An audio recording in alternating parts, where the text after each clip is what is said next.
Hello friends, welcome to literary saloon. देखिए friends, आज की इस वीडियो में हम डिस्कस करने वाले हैं आरपीएससी ग्रेड 1 के काउंसलिंग लेटर के डिटेल फॉर्म के बारे में। तो स्टार्ट करते हैं आज का वीडियो। देखिए फर्स्ट जो पेज है वो आपको आरपीएससी से डाउनलोड करना पड़ेगा रोल नंबर के अकॉर्डिंग। तो आपको हम लिंक प्रोवाइड करवा देंगे और आप वहाँ से जाके अपने रोल नंबर के अकॉर्डिंग इसको डाउनलोड कर सकते हैं।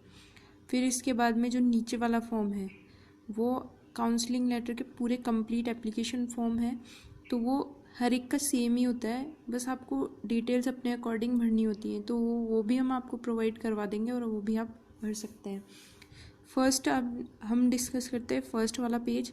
देखिए यहाँ पे आपको मार्कशीट लेनी है, अपनी सारी मार्कशीट जितनी भी है, और उनको उनके अकॉर्डिंग यहाँ पे भरना है। तो फर्स्ट ऑफ ऑल आपको सेकेंडरी एजुकेशन की डिटेल्स भरनी है, जैसे आपने ईयर कब पास किया, और उसके बाद में मार्कशीट है उसमें सब्जेक्ट कौन कौन से हैं, और उसमें इधर राइट टिक मार्क कर देना है। तो ये सभी का राइट ही होगा। फिर है नेक्स्ट सर्टिफिकेट है, तो जो आपका सर्टिफिकेट आता है मार्कशीट के बाद में एक किसी का उसी में एडेड होता है और किसी में किसी को सेपरेट मिला होगा, तो वो दोनों चीज़ें यहाँ पे फिलअप करनी है। यहाँ पे आप जो संलग्न पृष्ठ संख्या जो भरेंगे वो आपको 1 2 3 क्रम लगा के भरना है, ठीक है, सीक्वेंस में। और उसी सीक्वेंस में आपको मार्कशीट की जेरोक्स भी लगानी है। तो आपको 2 सेट वहाँ पे प्रोवाइड करवाने होंगे आरपीएससी में। तो आप 2 सेट बनवा के और सेल्फ अटेस्टेड करके उनको रेडी रखिए इसके डिटेल फॉर्म के साथ में। फिर है इसके बाद में सीनियर सेकेंडरी की मार्कशीट और उसका सर्टिफिकेट, और यहाँ पे उसके सब्जेक्ट और ईयर भर देंगे। सेम इसी तरीके से आप ग्रेजुएशन के 3 ईयर्स और उसकी डिग्री प्लस मार्क। फिर नेक्स्ट है पोस्ट ग्रेजुएशन की मार्कशीट और उसकी डिग्री, देन आफ्टर बीएड और उसके बाद में बीएड की डिग्री और उनके पासिंग ईयर्स, और यस पे टिक करते हुए आप इन सबको भर देंगे। और इसी क्रम में आपको इसी सीक्वेंस में नंबर लगाने हैं, ठीक है। तो ये साइड में आप नंबरिंग करते जाइएगा। फिर है सेकेंड नंबर पॉइंट इसका, विस्तृत आवेदन पत्र पर हस्ताक्षर कर पूर्ण प्रविष्टियाँ भर दी गई हैं, तो आपको नीचे साइन करने हैं, ठीक है। और पूर्ण प्रविष्टियाँ भरती है तो इसको राइट मार्क करना है। फिर है क्या आवेदक माननीय न्यायालय के आदेशों से परीक्षा में शामिल हुआ है, तो यहाँ पे आपको नहीं लिखना है। फोर्थ पॉइंट है विवाह संबंधी शपथ पत्र पंजीयन प्रमाण पत्र, तो जो मैरिड हैं वो इसको राइट मार्क कर देंगे और उसका शपथ पत्र या पंजीयन प्रमाण पत्र जो मैरिज सर्टिफिकेट होता है वो लगा देंगे इसके साथ में। फिर नेक्स्ट फिफ्थ पॉइंट है राज्य सरकार की सेवा में कार्यरत अभ्यर्थी या अभ्यर्थियां ने नियुक्ति आदेश प्रस्तुत किए हैं, तो इसको भी जो पहले से सर्विस में ये उनके लिए, तो इनको राइट मार्क करके और इसमें लगा देना है।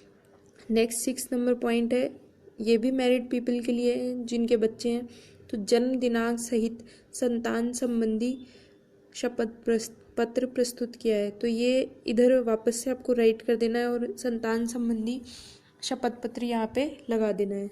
फिर नेक्स्ट 7 पॉइंट है, क्या विस्तृत आवेदन पत्र के साथ संलग्न दस्तावेजों पर पृष्ठ संख्या का अंकन कर विस्तृत आवेदन पत्र में संलग्न सूची एवं इस सूची में पृष्ठ संख्या अंकित की गई है। तो ये इस चीज़ के बारे में पूछ रहा है कि आपने जो मार्कशीट लगाई है उसमें संलग्न पृष्ठ संख्या भरी है या नहीं भरी है। तो आपको मार्कशीट में भी 1 2 3 मार्क करके लगाना है, सेम इसी सीक्वेंस में जिस सीक्वेंस में आपने इधर भरा है 1 2 3 करके, ताकि आपकी मार्कशीट ऊपर नीचे नहीं हो जाए। नेक्स्ट में सेकेंड पेज में चलते हैं। तो यहाँ पे देखिए आपको अपना एडमिट कार्ड लेना है इसमें जो एग्ज़ाम है, और उसके बाद में आपको यहाँ पे रोल नंबर फिलअप करना है, आवेदन पत्र क्रमांक फिल करना है, और इसके बाद में एक ये जो थर्ड नंबर है यहाँ पे पोस्टल ऑर्डर और बैंक ड्राफ्ट नंबर, तो यहाँ पे 50 रुपये का पोस्टल ऑर्डर लगेगा, तो वो उसका क्रमांक भरना है, नंबर भरना है और यहाँ पे अपनी फ़ोटो पेस्ट कर देनी है। फिर उसके बाद में है विज्ञापन संख्या, तो विज्ञापन संख्या आपको बता दी जाएगी। फिर पद का नाम जो है वो आपको व्याख्याता भरना है, स्कूल व्याख्याता, और विभाग का नाम जो है वो आपको माध्यमिक शिक्षा विभाग भरना है। नेक्स्ट है आपको आरक्षण वर्ग में भरना है, तो आप सामान्य में है तो आप सामान्य में राइट मार्क करेंगे और बाकी में रॉन्ग कर देंगे। जिस भी कैटेगरी में आप हैं उसको राइट मार्क करते हुए बाकी में आपको क्रॉस लगाना है, ठीक है। और 12 ज़िले की किशनगढ़ या शाहबाद तहसील की शहरिया, तो ये सब इसी कैटेगरी में है, तो आपको ये अपने अकॉर्डिंग भर देना है। फिर है मूल निवास, आपका मूल निवास जहाँ का बना हुआ है वहाँ का आप राज्य भरेंगे, जिला भरेंगे, तहसील भरेंगे और उसके बाद में गांव या पोस्ट का नाम भर देंगे यहाँ पे। फिर नेक्स्ट है पॉइंट है अतिरिक्त विशिष्ट श्रेणी। तो यहाँ पे आपको जिस भी कैटेगरी से अगर आप बिलोंग करते हैं, मान लीजिए आप महिला हैं तो आप मैरिड हैं या अनमैरिड हैं या डिवोर्स ही है या विडो है, तो आपको ये कैटेगरीज भर देनी है। फिर अगर आप निःशक्त हैं, ठीक है, हैंडीकैप वाली कैटेगरी में, आपको जिस भी कैटेगरी में है आपको उसको राइट मार्क करते हुए बाकी को रॉन्ग करना है। सेवारत कर्मचारी की बात करेंगे आगे, तो अगर आप राज्य सेवा में हैं, पंचायती सेवा में हैं, आप जब फॉर्म पढ़ेंगे ना तो आपको खुद को समझ में आ जाएगी कि किस में राइट भरना है, तो आप उसको बिल्कुल ध्यान से पढ़ते हुए भरिए। फिर नेक्स्ट है आवेदक का पूरा नाम, जो आपने फॉर्म में पूरा नाम भरा है वही आपको भरना है। फिर फादर्स नेम, मदर्स नेम और आपकी डेट ऑफ बर्थ भरनी है, और आपकी आयु जितनी हो गई है एज, वो मंथ और डेट एंड डेज इसी सीक्वेंस में आपको इसमें फिलअप करना है। नागरिकता, आप जहाँ के हैं ऑब्वियसली इंडिया के ही होंगे तो आप यहाँ पे भारतीय भरिए, और धर्म है तो यहाँ पे जिस भी रिलीजन से आप बिलोंग करते हैं वो भरिए। फिर अगेन आपकी वैवाहिक स्थिति, तो आप यहाँ पे अविवाहित है तो आप अविवाहित भर दीजिए, मैरिड है तो वो जो भी जिस भी कैटेगरी में आप बिलोंग करते हैं उसमें। अगर आप मैरिड ऊपर भरा है तो आपको नीचे डिस्क्रिप्शन में पूरा देना पड़ेगा कि आपकी मैरिज किससे हुई है और आपकी डेट क्या थी, प्लेस क्या था और जो जगह थी और पंजीयन स्थान, पंजीयन अधिकारी, ये सारी डिटेल्स आपको उसके अकॉर्डिंग भरनी पड़ेंगी मैरिज सर्टिफिकेट के अकॉर्डिंग। फिर है एडिशनल इन्फॉर्मेशन, तो यदि आपने पूर्व 13 की सूचना से भिन्न भी कार्य किया है या कार्यरत है, तो अगर आपने पहले भी अगर किसी सर्विस में थे तो वो भरना है, बाकी इतना कोई इसमें इन्फॉर्मेशन में ज़रूरी नहीं है, आप इसके अकॉर्डिंगली आप इसको भरना। फिर है नेक्स्ट आवेदक द्वारा शपथ युक्त घोषणा। तो यहाँ पे देखिए ये है आपको जो बच्चे हैं उनके लिए भरना है, जो मैरिड पीपल है और जिनके बच्चे हैं वो इस चीज़ को भरेंगे और अदर जो है इसको क्रॉस कर देंगे। फिर नेक्स्ट है आपको इसमें दोबारा भरना है, मार्कशीट लेनी है आपको अपनी, और जो भी मार्कशीट है उसके आपको first of all roll number भरने हैं यहाँ पे, और वो जो जब जारी किया गया था उसकी डेट भरनी है, तो आपको मार्कशीट में अपने आप मिल जाएंगी, तो वो आप सब भर दीजिएगा इसको देखते हुए। संलग्न पृष्ठ संख्या आप वही रखिएगा जो पहले थी, और जो एडिशनल आप कर रहे हैं उनको आगे ऐड करते हुए आप उसमें मार्क करते जाइएगा। तो यहाँ पे ये बहुत इजी है, या यहाँ पे आपको कुछ इतना सोचना नहीं है।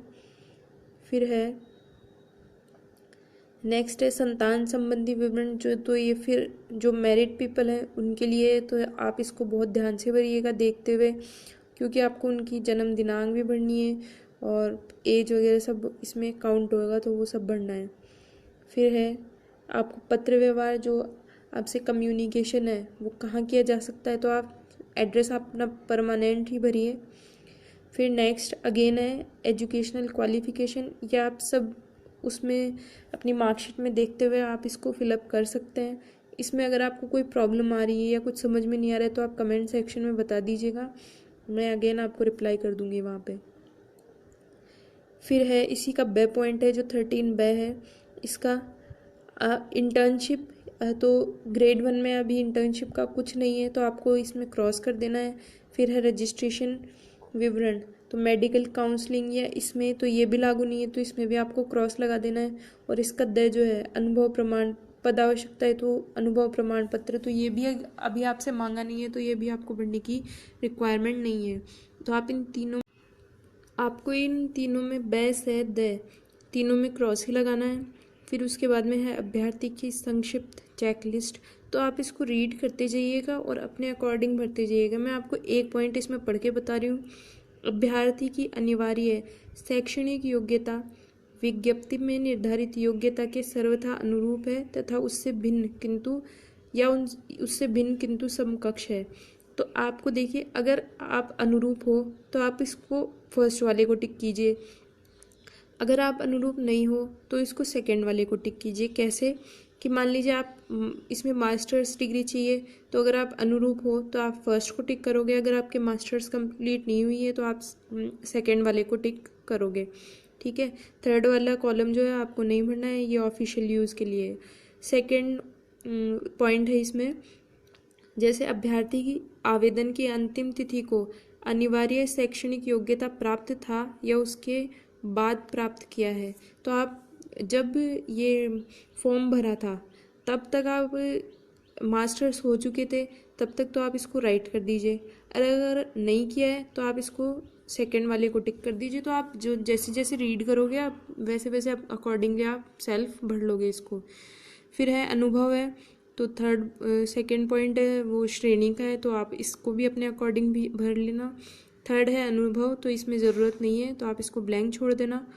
फिर है फोर्थ पॉइंट इसमें, तो एज जो आपने पहले भरी थी वो सेम आपको इधर ही भरनी है। अगेन है इसमें आयु सीमा, तो आयु सीमा में अगर आपको छूट चाहिए या आप एलिजिबल हो तो इसमें राइट मार्क करना होगा। जैसे आप ओबीसी में हो तो आपको उसका सर्टिफिकेट लगाना होगा, और जैसे भी अकॉर्डिंगली आप इसको रीड करके भर दीजिएगा अपने अकॉर्डिंग। फिर है इसको आपको ब्लैंक छोड़ देना है। नेक्स्ट है अटेस्टेशन फॉर्म, तो इसको आपको बहुत ध्यान से इंग्लिश में भरना है। पहले आप नाम भर देंगे, फिर उसके बाद में रोल नंबर है, एड्रेस है, तो ये आप अकॉर्डिंगली सारे रीड करके भर देना। फिर है लास्ट में देखिए आप इधर ये एजुकेशनल क्वालिफिकेशन वाला जो पॉइंट है ये आपको बहुत ध्यान से पढ़ना है। देखिए इसमें एंट्रिंग की डेट भरनी होती है और एग्जिट की, यानी आपने जहाँ से जहाँ तक ईयर में कौन सी डेट से कौन सी डेट तक स्टडीज़ की है, और एड्रेस भरना है कि आपने कौन सी स्कूल से की है। तो आपको, अगर आपको पता है स्कूल्स में आप यूजुअली 1 जुलाई को एडमिशन लेते हैं, तो आपको 1 जुलाई करना है। और लीविंग की डेट जहाँ से आपका रिज़ल्ट डिक्लेरेशन की डेट है जो आपको मार्कशीट में इजीली अवेलेबल हो जाएगी, तो आपको वहाँ तक भरना है। ठीक है, एंट्रिंग से लेकर लीविंग तक भरना है। फिर एग्जामिनेशन पास, तो एग्जामिनेशन कौन सी है उसका नेम भर देना है। सेम प्रोसेस है सभी में, आपको बीएड वाली में थोड़ा ध्यान से भरना होगा, तो उसको आप रीड करके ध्यान से भरना है। फिर लास्ट में यहाँ पे 13 नंबर पॉइंट पे आप आ जाइए। 13 नंबर पॉइंट में आपको 2 लोकेलिटी में अपने आसपास में जिन 2 लोगों को जानते हैं या जो 2 लोग आपको जानते हैं, तो उनके नेम भरने हैं। तो यहाँ पे आप किसी के भी अपने फ्रेंड सर्कल में या अपने फैमिली में आप किसी के भी 2 व्यक्तियों के नाम, 2 पर्सन के नाम भर सकते हैं। लास्ट वाला जो पॉइंट है, ठीक है, ये थोड़ा जूम करके दिखाती हूँ मैं। Certificate to be signed by a gazetted officer और मेंबर ऑफ लेजिस्लेटिव असेंबली और other authority prescribed by the appointing authority. तो इसमें क्या करना है, आपको एक गैजेटेड ऑफिसर के इधर साइन करवाने हैं अपने विलेज से या आप जहाँ से भी बिलोंग करते हो वहाँ से। ठीक है, तो कोई स्कूल लेक्चरर या किसी डॉक्टर के आपको यहाँ पे साइन चलेंगे, उसके सिग्नेचर, डेजिग्नेशन और स्टेटस और एड्रेस उसका यहाँ पे भरेगा, और यहाँ पे उसकी स्टाम्प और या फिर सील जो भी होती है वो यहाँ पे लगेगी। डेट और प्लेस यहाँ पे भर देना है, ऊपर नेम और फादर्स नेम भरना है। ठीक है, तो ये सारी चीज़ें आपको फिलअप करनी है। अगर इसके बाद में अगर आपको कोई भी फॉर्म में दिक्कत आ रही है तो आप कमेंट बॉक्स में आराम से पूछ सकते हैं, कोई इशू नहीं होगा आपको इसके बाद में आई थिंक। और फिर भी अगर कोई इशू होता है तो we will try to resolve that, और आप कमेंट सेक्शन में बता दीजिएगा। बाकी मिलते हैं नेक्स्ट वीडियो में। Till then bye bye, thank you so much for watching this video.